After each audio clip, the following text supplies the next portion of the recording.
আজকে ডিনারে আমি বানাতে যাচ্ছি টমেটো, পেঁয়াজ, কাঁচা লঙ্কা দিয়ে মুসুর ডাল আর আলু সেদ্ধ, কাঁচা লঙ্কা, কাঁচা পেঁয়াজ দিয়ে মাখবো আর মাছ ভাজা। তো চলো শুরু করি। ডালটা আমি সেদ্ধ করে নিয়েছি, পেঁয়াজটা আমি লাল করে ভেজে নেব।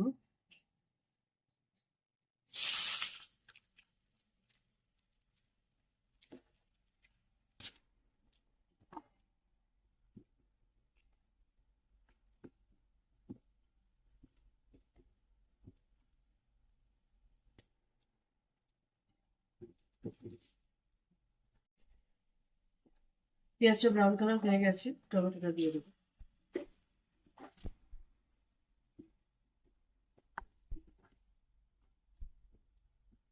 টমেটোটা নরম হওয়ার জন্য একটু অপেক্ষা করবো।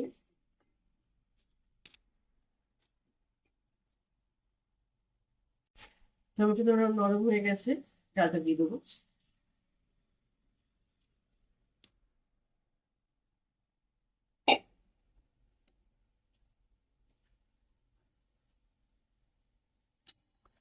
কাঁচা লঙ্কা দিয়ে দিয়েছি, একটু ঘনই হবে ডালটা।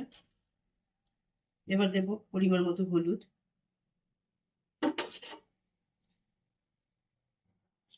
পরিমাণ মতো নুন,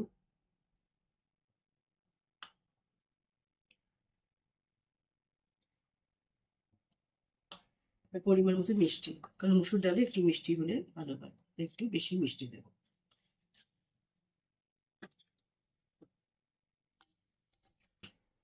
ভালো করে ফোটা পর্যন্ত অপেক্ষা করবো।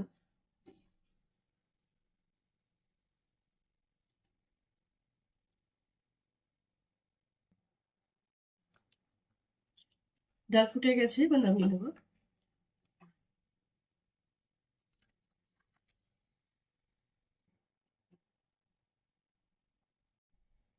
আমার ডাল রেডি হয়ে গেছে। এক পিস মাছ ভেজে নেব।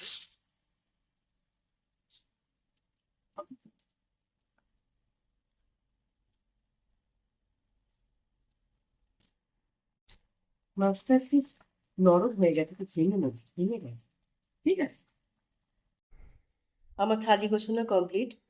গরম গরম সাদা ভাত, সঙ্গে 4 টুকরো শসা, 2টো কাঁচা লঙ্কা, আধখানা কাঁচা পেঁয়াজ, 1 পিস কাতলা মাছ ভাজা আর কাঁচা লঙ্কা, কাঁচা পেঁয়াজ দিয়ে আলু সেদ্ধ মাখা, সঙ্গে পেঁয়াজ, টমেটো, কাঁচা লঙ্কা দিয়েই তৈরি মসুর ডাল। এই ডালটা তোমরা, রেসিপিটা আমি দেখিয়ে দিয়েছি, তোমরা বাড়িতে ট্রাই করো, আমার মনে হয় ভালো লাগবে। অত্যন্ত সিম্পল রেসিপি, কিন্তু খুবই সুস্বাদু। জল নিয়ে নিই, 1 গ্লাস জল নিয়ে নেব। কেমন লাগলো থালিটা আমাকে কমেন্ট করে জানিও। আমার ভিডিও যদি তোমাদের ভালো লেগে থাকে তাহলে লাইক করো, শেয়ার করো, কমেন্ট করো, সাবস্ক্রাইব নিশ্চয়ই করো।